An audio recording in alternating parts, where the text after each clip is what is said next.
é tão difícil perdoar? Olá, bom dia. Que a paz de Jesus invada os nossos corações nesse instante.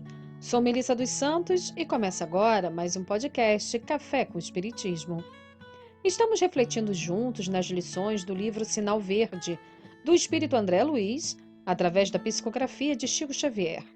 Nas semanas anteriores, falamos sobre os amigos. Hoje iremos falar sobre os inimigos.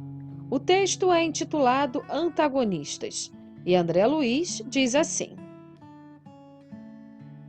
o adversário em que você julga encontrar um modelo de perversidade talvez seja apenas um doente necessitado de compreensão. Reconheçamos o fato de que muitas vezes a pessoa se torna indigna simplesmente por não nos adotar os pontos de vista. Nunca despreze o opositor, por mais ínfimo que pareça. Respeite o inimigo, porque é possível seja ele portador de verdades que ainda desconhecemos, até mesmo em relação a nós. Se alguém feriu você, perdoe imediatamente, frustrando o mal no nascedouro. A crítica dos outros só poderá trazer-lhe prejuízo se você consentir.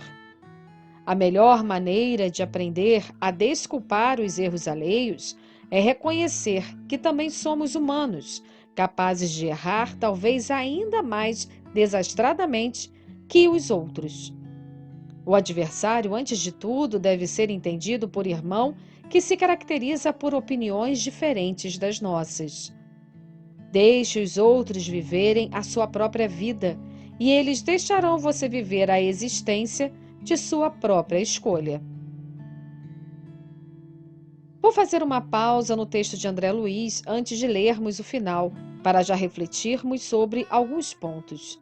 Esse é um daqueles textos riquíssimos que tem neste livro. Cada parágrafo nos convida a intensos momentos de pensar.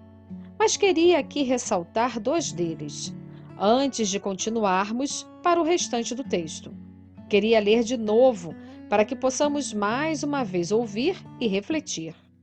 Disse André Luiz: se alguém feriu a você, perdoe imediatamente, frustrando o mal no nascedouro. A crítica dos outros só poderá trazer-lhe prejuízo se você consentir. Nessas duas frases, o mentor nos chama a atenção para a nossa responsabilidade. Primeiro, ele deixa claro que não perdoar é perdurar no mal.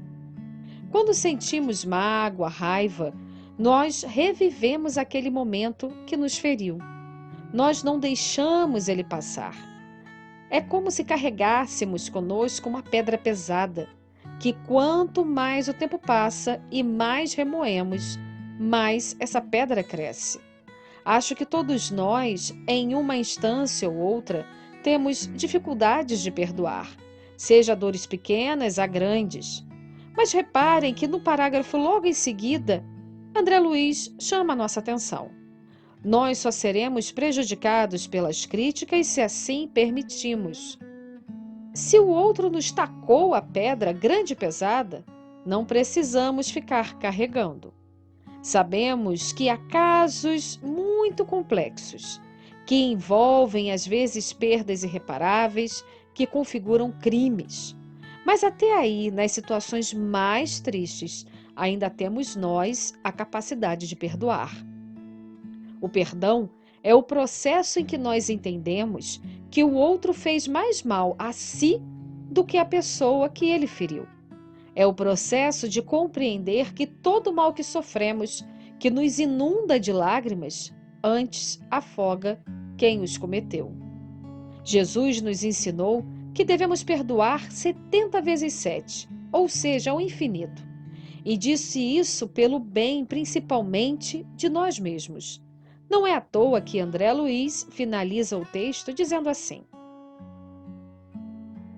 quanto mais avança, a ciência médica mais compreende que o ódio em forma de vingança, condenação, ressentimento, inveja ou hostilidade está na raiz de numerosas doenças e que o único remédio eficaz contra semelhantes calamidades da alma é o específico perdão no veículo do amor.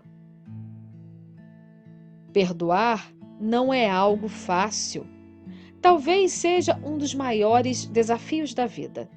Mas, como em tudo que nos cerca, cabe a nós alimentar a vontade de um dia conseguirmos ser livres de toda a mágoa e raiva que ainda carregamos em nosso coração.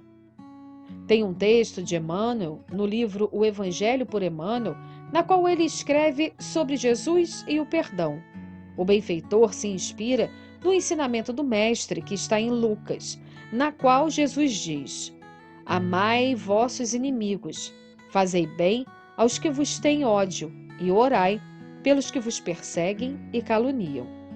E sobre isso, Emmanuel esclarece: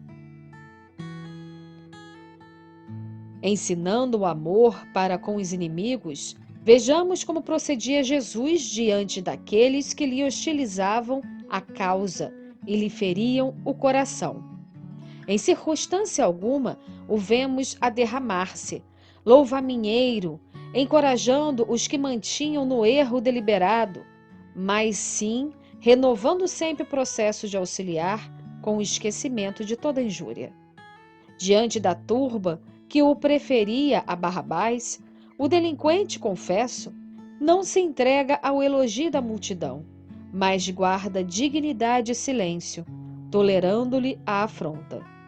Perante Pilatos, o juiz inseguro, não lhe beija as mãos lavadas, mas sim, pela conduta de vítima irreprochável, lhe devolve ao espírito inconsequente a noção de responsabilidade precisa. Em plena rua, cambaleante sob o madeiro, não se volta para sorrir aos ingratos que lhe cospem no rosto, mas ora por todos eles, confiando-vos ao tempo que é o julgador invisível da humanidade. Na cruz infante, não toma a palavra para agradecer a inconstância de Pedro ou a fraqueza de Judas, nem faz voto festivo aos sacerdotes que lhe insultam a doutrina de amor, mas a todos contempla sem mágoa, pedindo perdão para a ignorância de quantos lhe impunham a humilhação e a morte. E olvidando os verdugos e adversários, ele o que torna ao convívio das criaturas, em pleno terceiro dia depois do túmulo em trevas, a fazer ressurgir para a terra ennoitada a divina mensagem de eterna luz. Desculpar aos que nos ofendem não será, portanto, comungar-lhe a sombra, mas sim esquecer-lhes os golpes e seguir para a frente, trabalhando e aprendendo, ajudando e servindo sempre, na exaltação do bem, para que o mundo em nós outros se liberte do mal. Que assim possa ser. E até o próximo podcast Café com Espiritismo.